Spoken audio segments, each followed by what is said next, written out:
استراتيجية.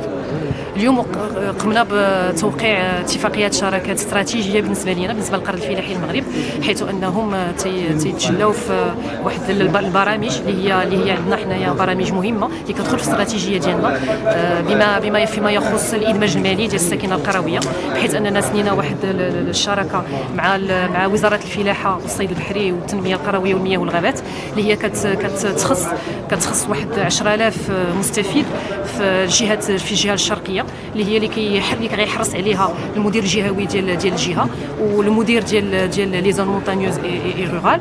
هي غادي تكون هي هذا البرنامج هذا سميتو باديرمو، وغادي يكون مقسم على 3 سنوات، بحيث غادي نقيسوا واحد 19 كومون ان شاء الله. Bonjour, Naoufel Telaïk, je suis le directeur régional de la division Afrique du Nord, Moyen-Orient, Europe et Asie centrale au niveau du Fonds international de développement agricole, le FIDA régional pour l'Afrique du Nord, Moyen-Orient, Asie centrale et l'Europe, au niveau du Fonds international de développement agricole, le FIDA.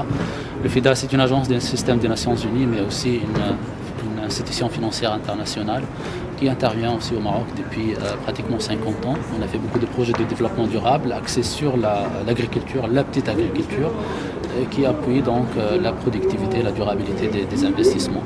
La signature de cette lettre d'entente aujourd'hui avec le Crédit Agricole du Maroc intervient dans le cadre d'un projet de l'Oriental qu'on est en train de mettre en œuvre. Il s'appelle le PADERMO, le projet de développement intégral rural intégré dans les zones de montagne et de l'Oriental, avec un financement très important, 87 millions de dollars sur 7 ans de mise en œuvre, qui a été lancé en 2023.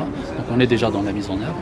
Ce qu'on a signé aujourd'hui, c'est un cadre de partenariat qui va permettre l'accès à la finance rurale, l'accès à la finance en général. C'est une formation qui va être déployée pour les bénéficiaires qui sont des jeunes, des femmes ruraux, des hommes, qui vont bénéficier donc de cette formation pour pouvoir mobiliser plus d'argent pour leur modèle de production, pour la durabilité environnementale, pour la durabilité économique des investissements qu'on est en train de faire dans les zones de montagne. Le projet travaille sur des filières agricoles, donc l'arboriculture, l'élevage, la production du miel, etc. Donc cette perspective financière ajoute une dimension très importante pour la durabilité des investissements.